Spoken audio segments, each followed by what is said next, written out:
Yo, yo, yo, yo. Let me see if we on yet. Hold on 1 second.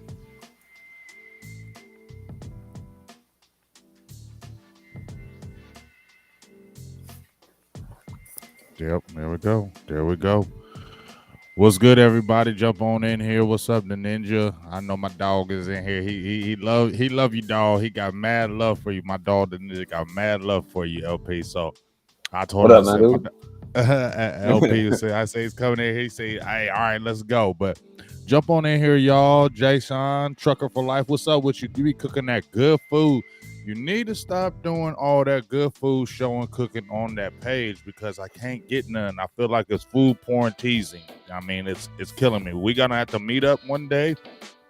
If you drive through Columbus, Ohio, you better stop in Columbus, Ohio. You better call me. We better get link up, and then I better get some of that good food, trucker. So just let me know whenever you trucking through on Columbus, Ohio, and let's get at it. But I got my guest, LP Cruz, in the building. We did a show a little while back. It was like right before we were talking about cuts, that type of stuff. We was doing Oh yeah, 53 yeah, man yeah. roster, all that Yep, good stuff. So yep, we did yep. all that back in the day. But right now we're here talking some Cowboys football. But LP Cruz, how you doing, man? Let me just introduce you. Tell everybody a little bit about yourself before we talk some football. Yeah, man. Of course, the name's LP Cruz. Cowboys fan since the '90s, man. Probably mid '90s for most people.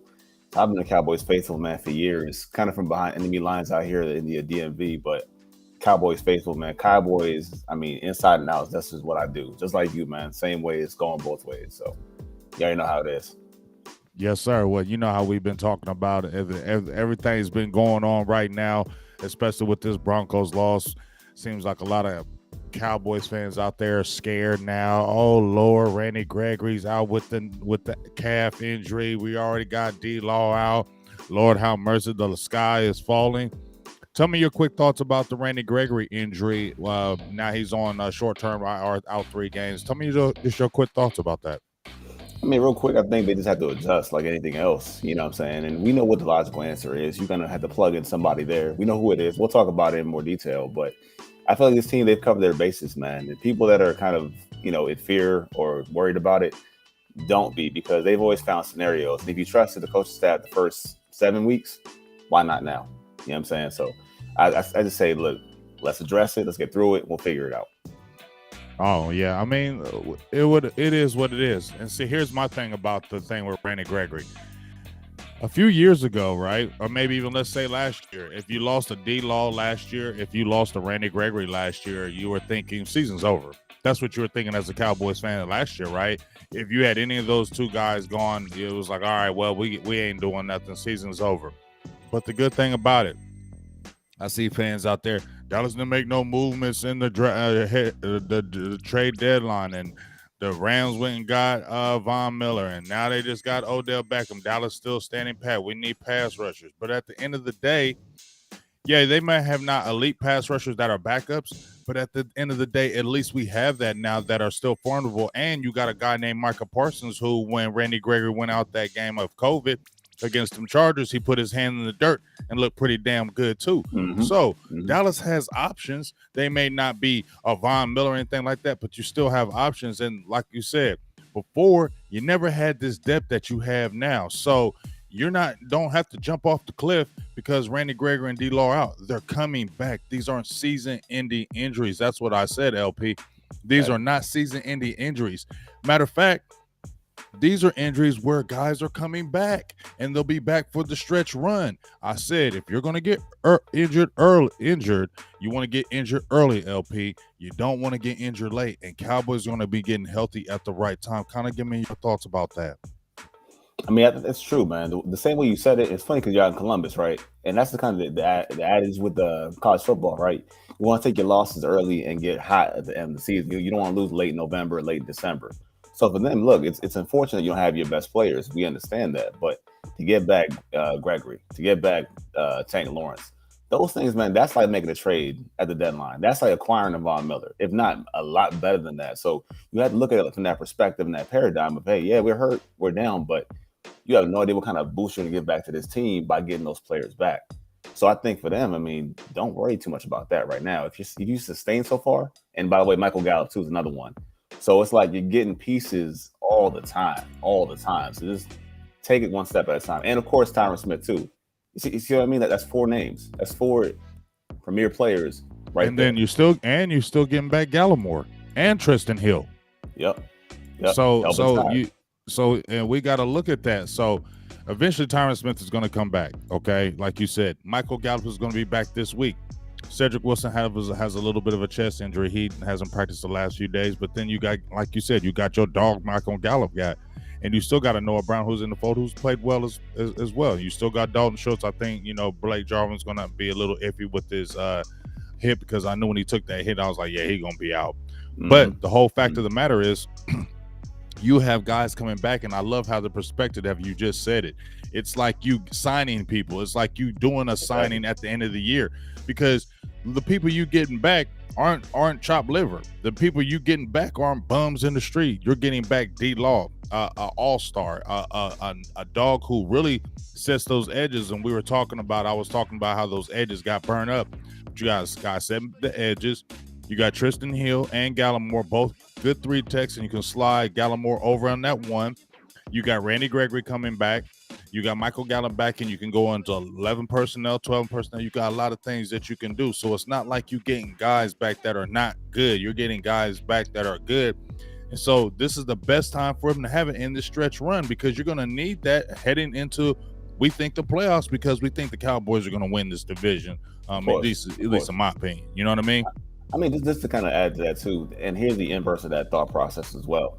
Like, this season is built for the present and the future, if you think about it, right? Because all the guys you said that we're getting back, with them not being here right now, think about who gets all this playing time, who gets all this experience. Because I think when you want to be a championship team, you have to have one contributor you don't expect. It has to be a guy you don't think is going to do a lot for you, but all of a sudden catches that spark. Like the Giants, you have a Jay Alford, or for the Seahawks, you have, I don't know, a tight end, anybody really. So it's like that. So if you think about guys like Azur Kamara coming in, maybe a Gifford playing, maybe a Francis Bernard playing, you've got to move Michael Parsons from D end to linebacker. It's so many things you can work in to get these guys ready to play. Even let's talk about like a Malik Turner playing some receiver. Like, it's a lot of things that you can help your team in the future and in the present by just staying the course and not getting too overzealous about what's happening right now. Yeah, I agree. Let's talk. I know we've all talked about that Denver game, and we're in this Atlanta Falcon game coming up. But what kind of stood out to you in that Denver game that really, let's say, gave you cause of concern going forward? What's one big thing? Tackling. And the reason for that tackling issue is that it doesn't, because to me in my eyes, right, we're gonna talk about Atlanta in a little bit, but you almost had the same game that you had to play where you had to tackle the running backs before they get going downhill. And that was the issue. I had 2 runs that I counted last week against Denver where to Javonte Williams, where he wasn't touched until he was 20 yards down the field, twice. And you talk about setting the edge, it happened twice. He ran, I think, outside zone, got the edge, got the corner. No one touched him until he got 20 yards down the field. So that's one part of not getting to set the edge. The second part is you can't have a guy not wrap him up and get him to the ground. So they have to tackle a lot better. If they don't have that effort, that can't happen this week.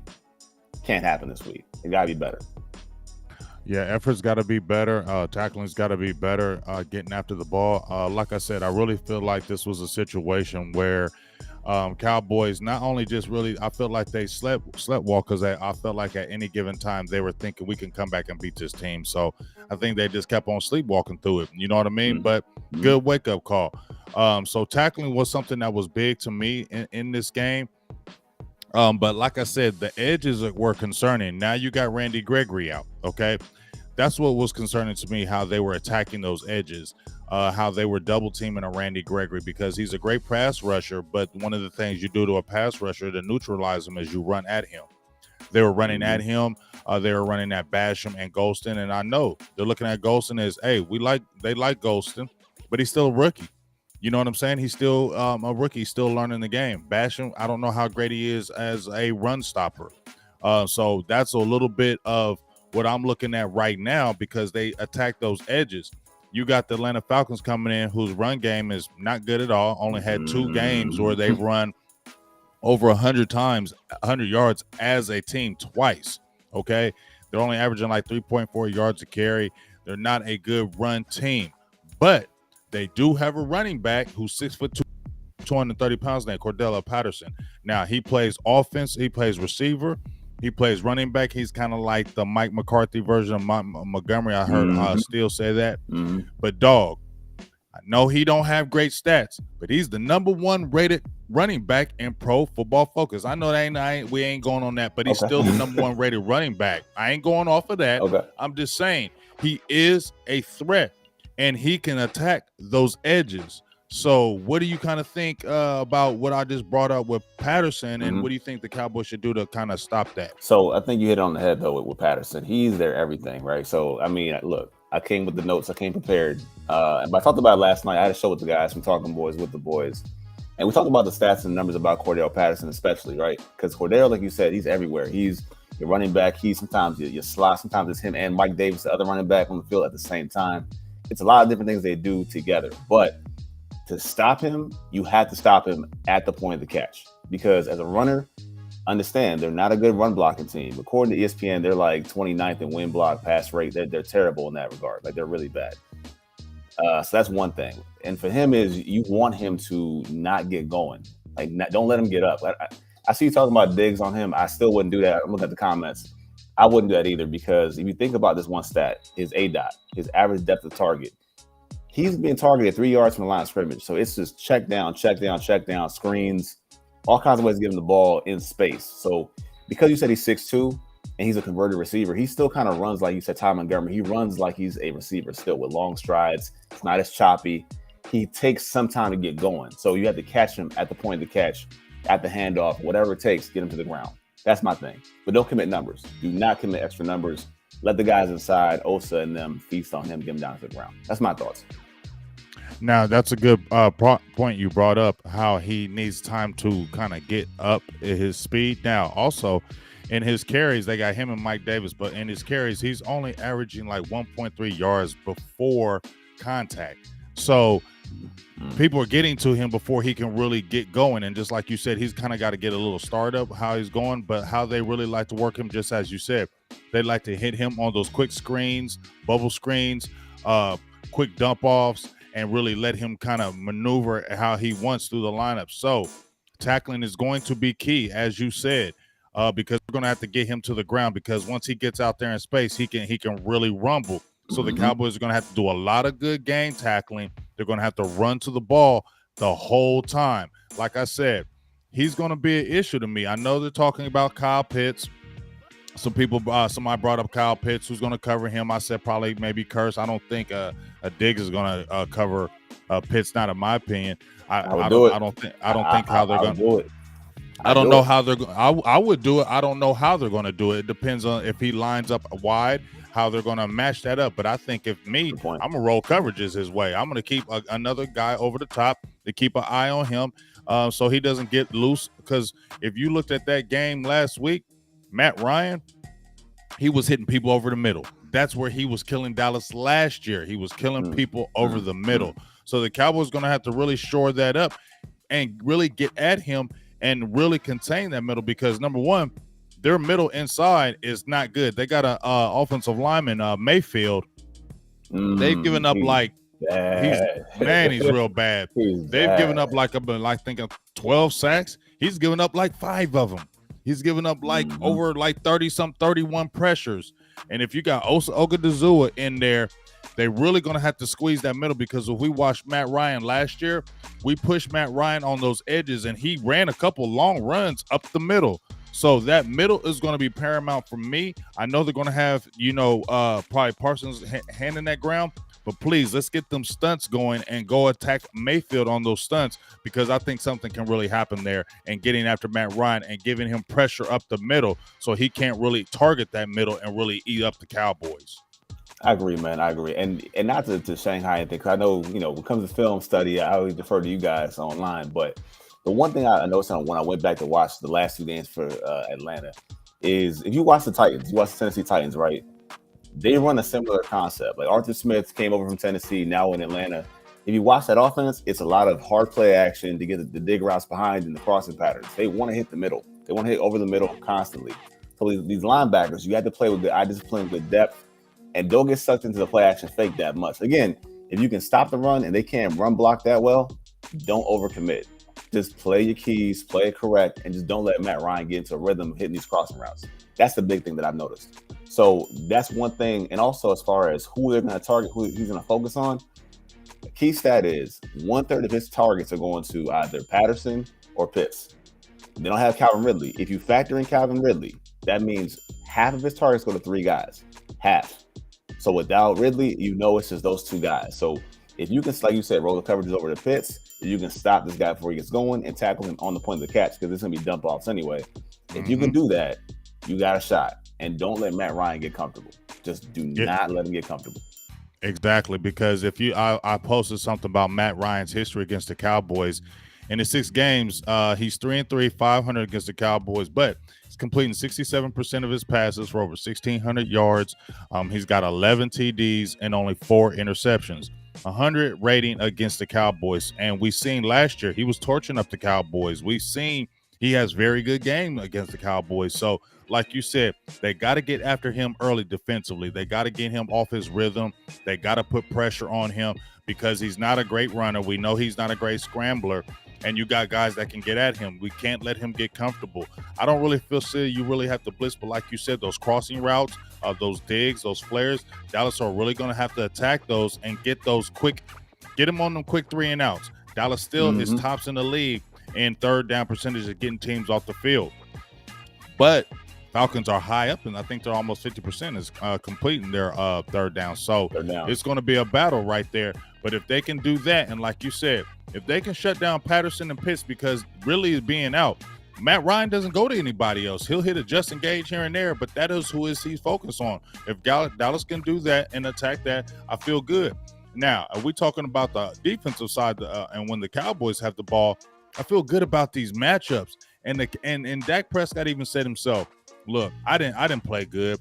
I wasn't going through my all the way through on my throws. My footwork was terrible. I just had a bad game." So if they want to say this is a blueprint, I ain't worried about that because we're going to come right back and do what we need to do. Kind of what's your thoughts about that when we're on offense and they're on defense? Where do you think we can really attack the Falcons in your opinion? I mean, I think you hit on the head. It's the matchups. The matchups are there. And you look at what they had to actually attack you with. And we'll talk about Terrence Steele, I'm sure in depth, but there's no Dante Fowler.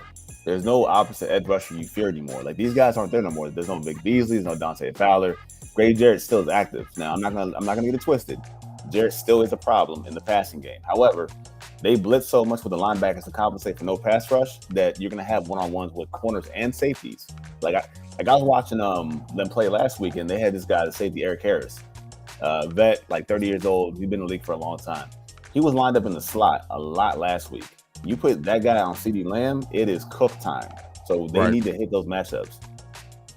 Yeah, they need to hit those matchups. Like you said, they don't have a pass rush. I mean, they have I think they only have totally on defense 11 sacks on the season. So they don't have, like you said, a Dante Fowler. They don't. They lost. I know he's not the guy he was when he first started there, but they had your boy who left over there, number 44. He was pretty good. Vic Beasley. Vic Beasley. And, they lost those guys. So they don't have the pass rush. And like you said, they have to compensate to put pressure is sending blitzes. But listening to their defensive coordinator, he was saying, well, why are you blitzing? I can't blitz like that because here's the thing about pressure. If I'm sending these blitzes and we ain't getting there, we getting cooked. You do that against the Cowboys, and I really feel like they're going to come back and bring their A game. You do that against the Cowboys with Michael Gallup coming back. Okay, I love Cedric Wilson. Cedric Wilson's been a dog for the Cowboys, but in my opinion, Michael Gallup is better than Cedric Wilson. So you got a Michael Gallup back who's going to be probably chomping at the bit. So you got that 3 receiver set, and you got Schultz. Now, I know A.J. Terrell's having a real good year, but the biggest thing that the Broncos have that the Falcons don't have, they had Kareem Jackson and they had Justin Simmons on the back end. You also had a Patrick Surtain. So you had guys, number one, that if you're playing a man-to-man coverage, if you're playing a press coverage, you got guys over the top that you feel confident with if you're playing man-to-man. Now, the Falcons, I don't see that back there with the back end like they do with the Broncos. So I feel a little bit better with the Cowboys being able to attack them downfield and a little more confident because if they want to play press coverage, I think they're going to get exposed. Yeah, I think so. And the one thing, and because I know you're not gonna let me lie, but it seems like with this game, it's almost a carbon copy of last week. Everything that we talked about so far with the offense versus the Cowboys defense and vice versa, it's the exact same sentiments. It's almost like you were able to play this. It's like when you play a game and you hit the reset button, you play all over again. It's the exact same opportunities here because they're gonna play you the same way. Like I said, Atlanta, they love the blitz. They love the blitz to be one-on-one. Atlanta loves to take their time and be methodical down the field, just like Denver. They both work hand in hand here. So I think, like you said, you have to find a way to burn them.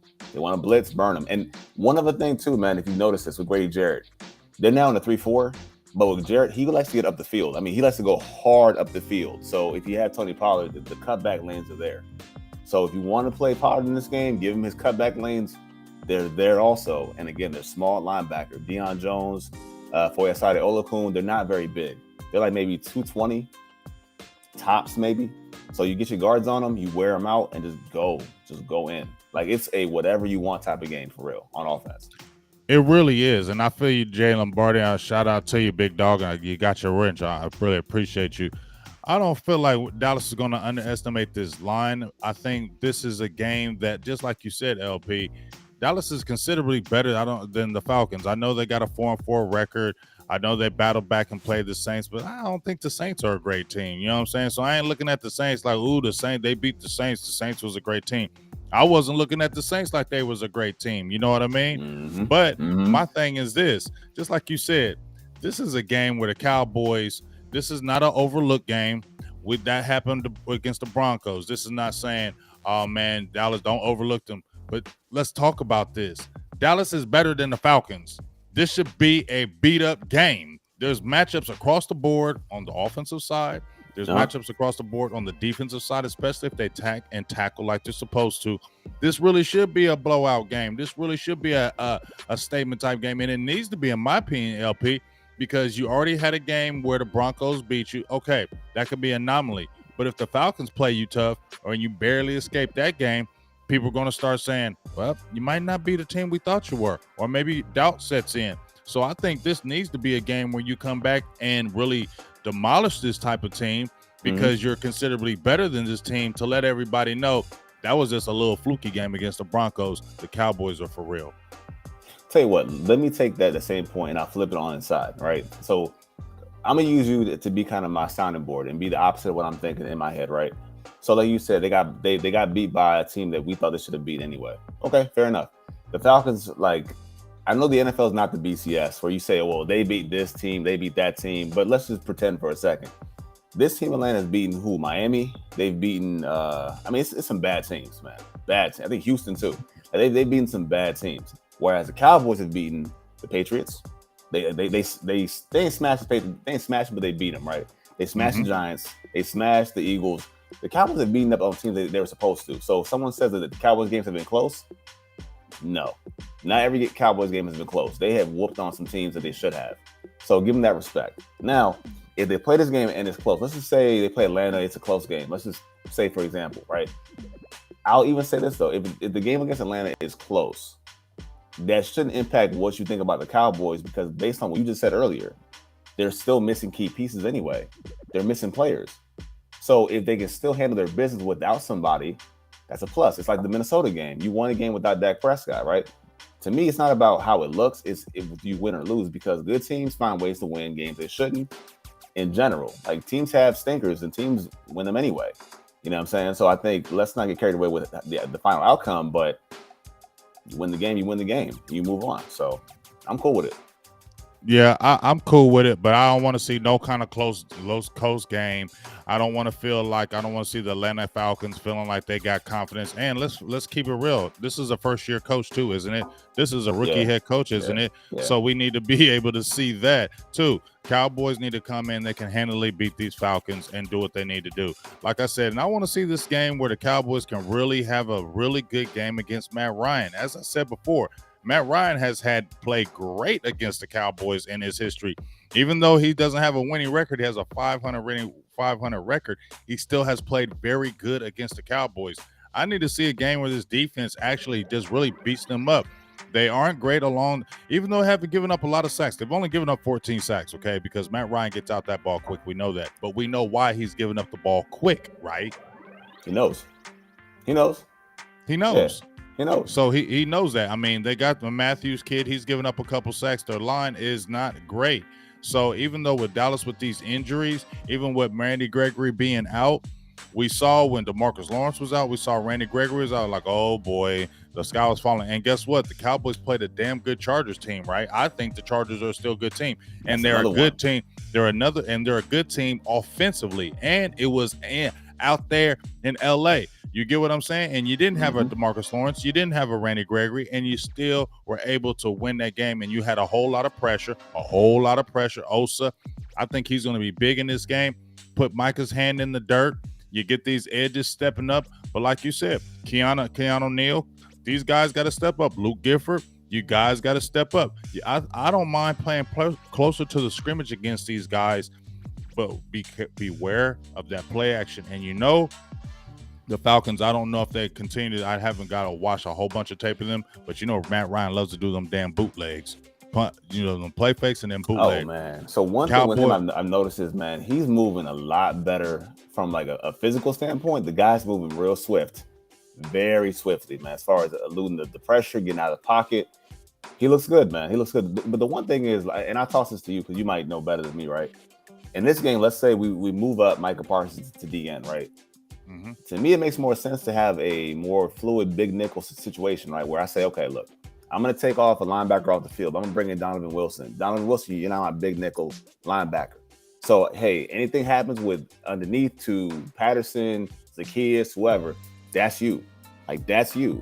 So anything coming out the backfield, that's your assignment. So, because like I said, they're not that talented all the way throughout, and they play it so close to the line of scrimmage. If you need to have more speed on underneath, you need to have someone who's a more sure tackler. Donovan Wilson has a big nickel. To me, makes a lot of sense. Just saying. Yeah, I like that because Donovan Wilson being back is huge. You get what I'm saying? And then you can move Curse around a little bit more because they like playing that big nickel because you got four safeties that you can move around. You still got Hooker, you still got Casey, so you can fluctuate how you want that. But you can really attack that, and then you still got you can use your strong safety as a Donovan Wilson, play Curse of that line, and I think you need to send him on a little bit of blitzes as well. I don't know if they sent him on blitzes in this last game. Didn't seem like they did a lot with that Broncos situation. I like when they play him close to the line of scrimmage and send him. But I really want to see Micah Parsons hand in that dirt and be able to get at. Now, I know he's had 2 back-to-back 10-tackle games, and he's not going to probably be in that linebacker position as much. They can move him around. But I think he's a guy that can really set the tone immediately with his pass rush ability. We haven't had that against a Matt Ryan in a while, and I think if he can get going, I think this could be another 2-sack type of game for him, dog. I really do. I think he can continue to wreck that offensive line, and if he can come in and wreck that offensive line, it'll be really good for the Cowboys. And they need to get these guys off of third down. And that time of possession, they've dominated most teams with time of possession, beating them by at least 3 to 4 minutes. They got dominated 41-18. That definitely has to change. I like to see a longer drives on the field, and Cowboys need to get teams off the field because one thing I know, when you don't have a big, heavy defense, a big defensive tackle, things of that nature, the Broncos had 12-play drives, 10-play drives, 8-play drives. Those wear you down. So the Cowboys got to get those 3 and outs and be effective as they've been on third downs as well. Yeah, I agree with that. And it's hard to kind of get past last week because every time we make a new point about this week, we go back to last week. But again, it's such a mirror image of the situation that you have to look at. It's almost like you're playing the NFC Broncos pretty much in a sense. So you mentioned the long drives last week. They had 3 drives of 75 yards or more. 3. All 3 were touchdown drives.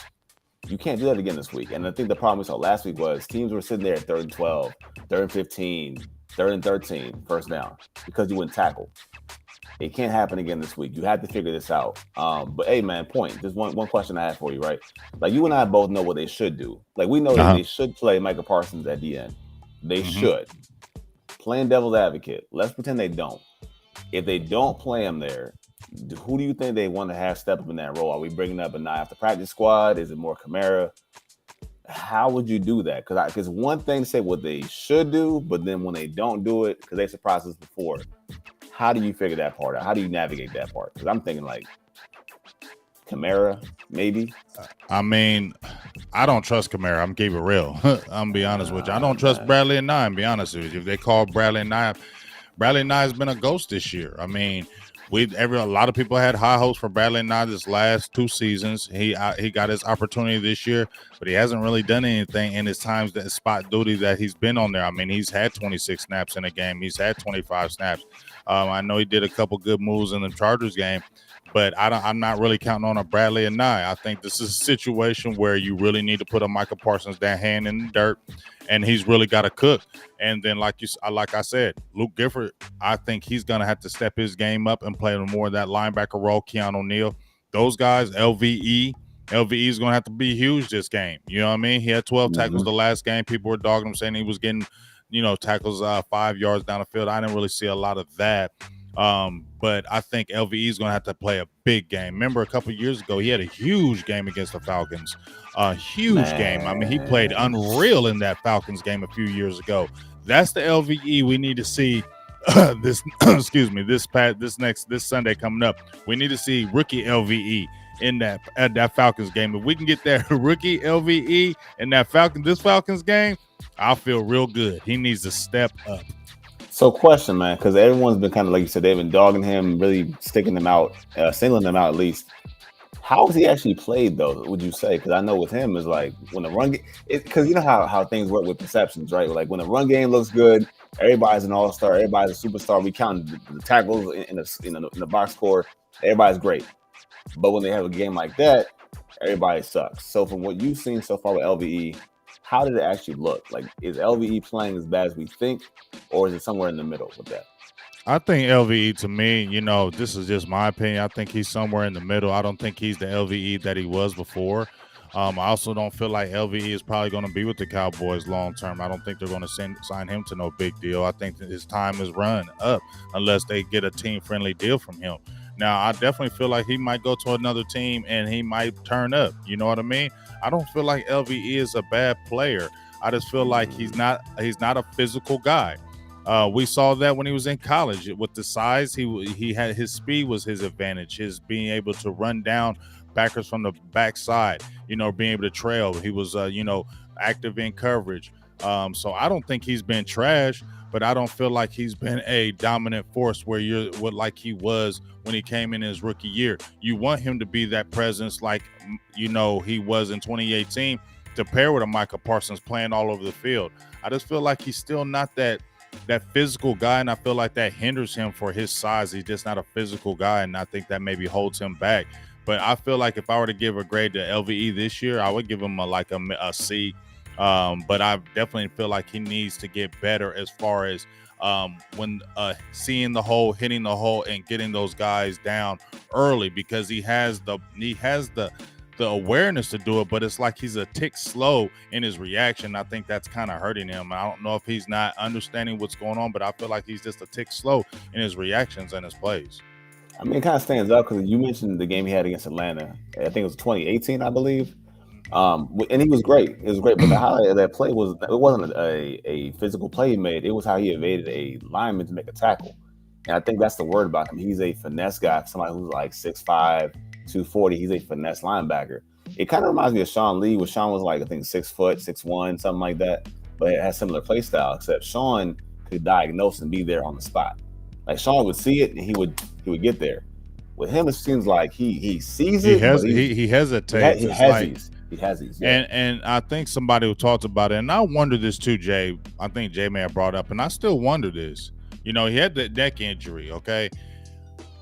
When you're playing all out and crazy, I mean, those neck injuries, you're hitting people. I mean, the last 2 years, that's been a concern. Now, he hasn't been injured. Kudos to LVE. He's been on that field, so kudos to him.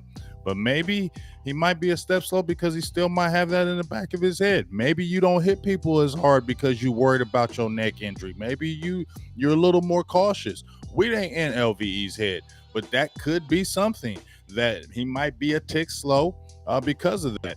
But he's definitely not that player that he was in 2018, even a little bit. It's like kind of a night and day thing. And I don't know if that injury may have gotten his head and where he doesn't be as attacking because he's always thinking about that. But to me, like I said, this feels like he's a step slow, and he definitely needs to step it up if Dallas is going to continue to rise on the defensive end. He's going to have to be a piece that the Cowboys are going to need in this stretch run. And I don't care what anybody says. He's going to be a critical piece because he still has the athletic ability. He has the size, and he has that you need, especially when he's playing with Parsons. When you get a D-Law and a Randy Gregory back, you're going to need him. So he's got to continue to play better and step up. And this can be a game where he can show people this Sunday. Definitely, man. Definitely. And I think a lot's going to be riding on him. But like I said, if he's not ready to fill those gaps with Patterson and he kind of does the Olay thing, we're going to have a hard time. It's going to be bad. It's going to be bad. We cannot let Patterson. He's the one. I'm telling you, man. LP. He keeps coming in my head, LP. We cannot let that dude get loose at no time, dog, because he is a guy that once he starts getting trucking and he's an emotional dude. Once he gets a few plays where he's running over people and getting them hard runs, it opens up things. They like that, and they can use him in different facets, man. He's the guy that keeps coming in my head. I'm not saying he's a star or anything like that, but it keeps coming in my head. Lock him down early. Lock him down early and make the Atlanta Falcons one-dimensional where Matt Ryan's got to chuck it around everywhere. And then let's get opportunistic on the defense. And I think KMT brought up a great point. Atlanta was winning that game against the Saints. You know what I'm saying? It was the Saints that were, Atlanta was handily winning that game and they almost choked it. You get what I'm saying? So it was a situation where it wasn't like they were, they you were could say you could say Super Bowl. You could say. You feel me? Yeah. No, but you feel me? That's what they do. That's what they do, though. That's who they are. So yeah, it is what it is. So I don't trip off of it. So going forward, man, what do you think about the Cowboys' outlook going forward? After got the Falcons coming up. What's your kind of feeling about the Cowboys? Let's talk about these Rams, dog. You want to? Everybody, might as well. They all in the news. One more thing before we move on. Okay. I know we're probably done with Atlanta, right? Yeah. So you mentioned Cordero Patterson, right? Uh-huh. And nobody cares. So anybody listening to this probably don't care about kicking the special teams. They probably don't care. Do not let this guy get his hands on the ball. So I know we have a new kicker probably this weekend. I understand it's the Hiram dude. I get it. Do not kick this guy the ball. Kick it out the back of the end zone every single time, man. Please. If you're talking about Cordell Patterson as a runner, I'm talking about him as a returner. Do not give him that ball. I'm serious, man. I'm serious. That's where I'm worried about, if anything. Yeah, so, man. And that dude was kicking 70-yard field goals. He was 12 for 12. You better boom those out the damn end zone every single time. Because like you said, dog, just show me. He does so many things, man. He's the kid that keeps coming up in my head. Shut him down. Shut him down. If we shut him down, I feel real good. But let's talk about these Rams right quick. We ain't gonna stay long because we about to get off here in a moment. It's all good. But let's talk about these Rams. Everybody's jumping up and down. They signed Odell Beckham. We're hearing Sally Cap ain't real. They got Cup. They got Odell. They just got Odell in the fold. They got Von Miller. They spending this cash. Do they become a favorite now because of those moves? Are you worried about the Rams now because they got this player? Are you like, oh my God, the Rams have really done a thing? I mean, Matthew Stafford is playing out of his mind. How do you feel? Okay, they got your boy Jalen Ramsey. Nah, man. So here's the whole thing with that, right? If you name chase, you're going to believe that they're going to win the whole thing because of these two names. If you name chase, right? Because if I go off of names, they got Von Miller. They have Odell Beckham. They also cut Deshaun Jackson. And Deshaun Jackson was actually playing pretty well for him. I mean, in the role that he had. So don't name chase. You know what I'm saying? Like Von Miller himself was not going to put them over the top. It wasn't going to be on Von Miller. Now, with the receiver, it depends how you feel about him. I don't think Odell Beckham is cooked. I don't think he's cooked. The thing that I said was when he tried to get traded from New York, that was his first team. He picked the Niners and he picked the Rams. He wanted to go there to the Rams. The Rams for him might be the best thing for his career. Does it make the Rams an all-star team? No. But for his career, being able to see one-on-one coverage, being able to play an emotion style offense, yeah, it's great for him. I think it's great. I mean, I'm not worried about him versus the Cowboys. If that's what you're saying. I'm not worried about them versus the Cowboys, but them against a team that can't keep up, like their division, like Seattle, like the Niners. Yeah, I'm worried about it because now they're getting that number 1 seed, and I want that, or that number 2 seed. So that's where I'm concerned. But it doesn't make world beaters are better than the Cowboys, not to me at least. Yeah, I mean, that was a great career move, like you said, for Odell Beckham, because you know the Rams are hot. They have a offense where it's going to be explosive. They're going to throw the ball. It's going to show that he isn't cooked. I never thought he was done. I never thought he was cooked. I really did believe his dad's videos when I seen them videos when it showing how Baker Mayfield was playing them. I really feel like that was just a marriage that just needed to end, and that's what that was at. It wasn't about anybody being washed up. It was about them that those two need to separate. They just weren't going to work together. That's what that was. But when I look at the Rams as a whole, okay, you still have Matthew Stafford. Matthew Stafford still has to prove that he can win in a playoff game. He hasn't won a playoff game. He's still got to show those things. And just like we've seen it time and time again, and I'm not bashing them. I have give kudos for the Rams. They don't sit on their feet. I mean, they don't sit on their butts. They always are trying to make some moves. But I feel like they get desperate too. I feel like they're desperate. I mean, they have Marcus Peters, and then they traded him. You know, they get a Jalen Ramsey. Like, they are trading away draft capital. So if you do not make this Super Bowl, dog, you losing hella young player draft capital. You got old players on your team. You got top heavy in talent. Yeah, and if one of those people get injured, your backups are going to be good at all. So yeah, you got the all-star team, but I've seen it time and time again in sports. When you try to buy that talent and try to get all-world talent, just like, no, hey, I ain't a Lakers fan, but the Lakers better win a championship this year. You got Westbrook, you got Carmelo, and it's like you got all these old heads on the team. But if you don't win, you gonna look bad later on because you're gonna have to replenish your squad. So yeah, you Rams are doing that, but you better win. And I just don't fear the Rams. I'm sorry, I just don't fear the Rams. Yeah, they might get a higher seed, but I just don't fear the Rams, and I ain't worried about them. The Cowboys can still bust their heads. And honestly, if we look at Odell Beckham, he had a pretty decent, I don't know how decent his game was again with the Browns, but Odell Beckham historically has not killed the Cowboys anyway. Nah. He ain't been right since he got hit by JJ Wilcox, to be honest with you. Like, since he got smacked by Wilcox, he's never played us the same way ever again. But I think you already said it, man. With these all-star teams, it doesn't – having great players in name doesn't do anything. You talk about the Lakers. I mean, we can talk about the Kobe Lakers with Malone and Peyton. We can talk about, I mean, the Eagles, the Dream Team. A lot of teams, man, Barkley and Olajuwon with the Rockets from back in the day. Like, it doesn't mean anything necessarily. But, I mean, I know we're not here for conspiracy theories and nothing like that, but the Rams are so aggressive. You know why? Because that's a team that's trying to ingratiate themselves in a market that doesn't kind of want them. That makes sense. Like the Rams are they're coming back to LA. So they had to sell themselves to this city that, hey, we're for real. Hence SoFi Stadium.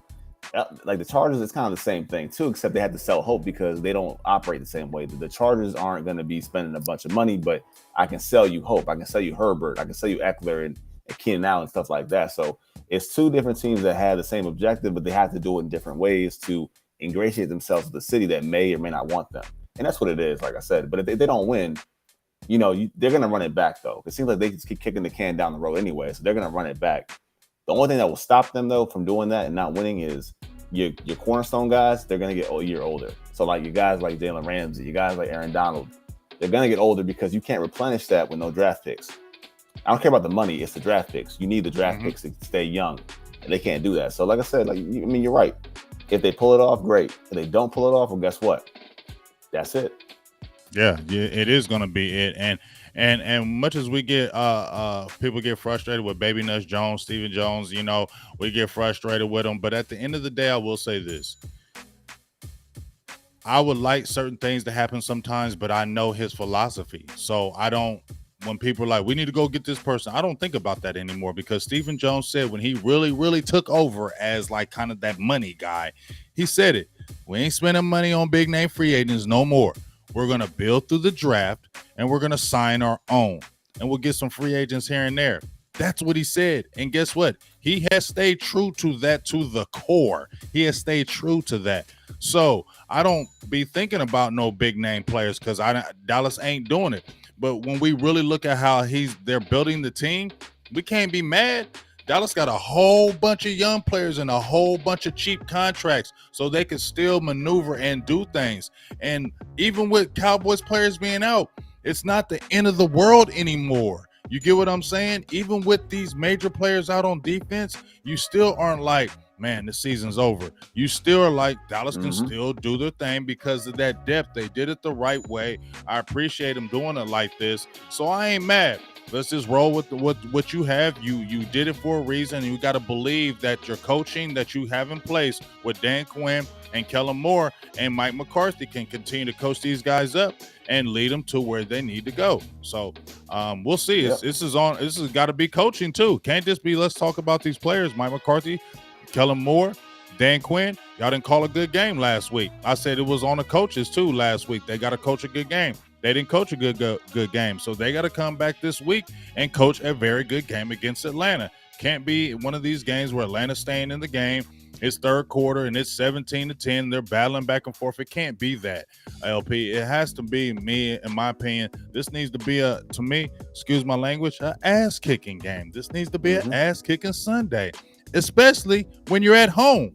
This is a back-to-back game, especially when they said Denver fans were being louder than Cowboys fans. So you got to redeem yourself, Cowboys fans. So when we're talking about Cowboys players redeeming themselves, Cowboys fans got to redeem themselves at that stadium, because I've been at them games when teams get up on Cowboys early. It gets quiet as hell. Can't be letting that happen, dog. Cowboys got to be ruckus in there, and so the fans got to come in there 100% so we can get this bout back game. And before we get out of here, what's your prediction? I don't do score predictions, but what's your prediction of the game? How you feel about this game? What do you think happens? I think last night I said 37-20, 34-20. Look, man, they should be able to have whatever they want on this team. By air, by land, whatever you want, man. And if you have Dak in your lineup for fantasy, start Dak, because he should shred them. Absolutely kill them through the air. So I'm saying 37-20. Well, I don't give score predictions, but this needs to be a 2-touchdown game to me. This needs to be a 2-touchdown game. I want to see some Tony Pollard erupt in this game too. Let him get real crazy. I want to see some Tony Pollard get crazy. I'm not saying this could be a big game for Michael Gallup because he just came back, but like you said, these receivers should eat. They should really open the door. Dalton Schultz. Everybody on this offensive side should really eat on this defense. And on the defensive side of the ball, attack. And like you said, tackle. Get them on the ground. Don't miss the first tackle. Get them on the ground, especially Patterson. If you get him down with the first few tackles early and you don't let him get any juice or anything like that, one thing I know about Atlanta, if you stuff that run game early, they will abandon it and they'll just start throwing the ball everywhere. They will quickly abandon that run when it is not working. They're not a team that stays with the run. So let's get them out of that run early. Let's make them one-dimensional and put it on Ryan, and let's get him to make mistakes and get attack him. But this definitely needs to be a 2-touchdown game at home in Cowboy land, and you definitely need to throw at least 30 points against this defense, because this defense is not good at all. So I ain't underestimating them, but this should be a beat-down victory, straight up. See, I know they are a bottom 5 scoring defense. Bottom 5 in the NFL. You should run them up. Run the numbers on them. And one last thing, man. No mistakes on special teams, man. No crazy penalties. No crazy pump blocks to extend drives. It's third. If it's like 4th and 9 or whatever the case is, let them kick it. Just let them kick it. Be disciplined. Bones. Don't try to be all super aggressive. Like if it, you know what's crazy, LP? When it's 4th and 6 now, every time I always look at the line now like, don't move, don't jump, don't do anything, because it's almost like this dude, when he gets like a 4th and 5 or 4th and 6, he gets ultra aggressive. Like, stop doing that. He gets excited. He gets real excited. I don't like that, man. Just relax, bro. We get it. Just stay still. Don't move, because them stupid penalties hurting us. Right now, I said it a couple weeks ago, Dallas was 3rd in the league. I think I said it last week. That was 3rd in the league in penalties. They are now currently if you look at it, they're like tied for like 5th or 6th, but they're only 2 penalties away from leading the league in penalties. They're only 2 penalties away from being the league leader in penalties. And they that were on a cannot bye week. happen. And on a bye week. On a bye week. Can't you do feel that. me? Can't do that. So that cannot be happening. And I know some of the bogus calls, but I don't care. Dallas still need to clean it up, and Mike McCarthy already addressed it, because these penalties they're coming at inopportune times, and they're drive killers. They're not like 5-yarders. They're like 10-yarders, 15-yarders. They're like really goofy fouls. So they really got to get that together and tighten that up, especially in this game with the Falcons. So that being said, dog, I really appreciate you jumping on here. I always have a good time. I love your analytical side. I always have. This is only our second time I say I always have a good time. This is only our second time, but you know what I mean. Don't worry about it. Yeah, you feel me? I love how we kick and love the little analytical side that you bring, man. But I know you're getting into the game, doing your thing. If you want to tell anybody what you're doing, what you got going on, please let them know how they can find you, all that good stuff. And, whenever you got podcast guests, when you're on people's stuff, let everybody know where they can check you out and when you're doing your thing, big dog. For sure, guys. Y'all can check me on YouTube. It's Stonehall Sports, 2 different words, Stonehall Sports. On Twitter, it's at SDQ Flight Crew is a Twitter, and I'm writing at theleaguewinners.com as well. So if you guys looking for any fantasy content, Cowboys general content, I do write a column called Murder by the Numbers, in which I break down the numbers and wins and losses for the Cowboys. So catch that on theleaguewinners.com, man. But hey, thank you for having me, man. I always appreciate doing this. It's plenty of fun. Hey, man, I appreciate you, and please go check that out, because I'm a numbers guy, and I like doing that. And when listening to this guy right here, I'm telling you, I bet you're gonna have some good numbers for you. So don't be slipping on this. Get out there and listen to him. If you didn't get it, go back and rewind the tape, and then you can rewind it, and then you can see what this young man's got going on. And I love what he brings to the table. I really love the information. Great screen presence. So we're going to definitely do some more shows, LP. If we can get one a week, that'd be cool with me. I ain't trying to pressure you, nothing like that on the screen, but that'd be dope. You know what I'm saying? If you could throw me in your schedule, I like the way we flow. But man, I really appreciate what we're doing, what you're doing, and let's go ahead and get that dub against these Falcons. Let's get this blowout win. Let's jump to 7-2 and go back to controlling the division and the NFC like we should. And let's get back to on that roll. So without a further ado, I'm just going to head out of here with my guy. We both just going to end it like this. So check out LB Cruz. Check out Big Game James tomorrow. I got burgers and blitzes with my guy Mike White tomorrow. That's going to be fun. And then we'll get ready for the Sunday game against these Falcons, and let's see if this dub. So for Big Game James, Mr. LB Cruz, we'll be talking to you soon. We out. Peace.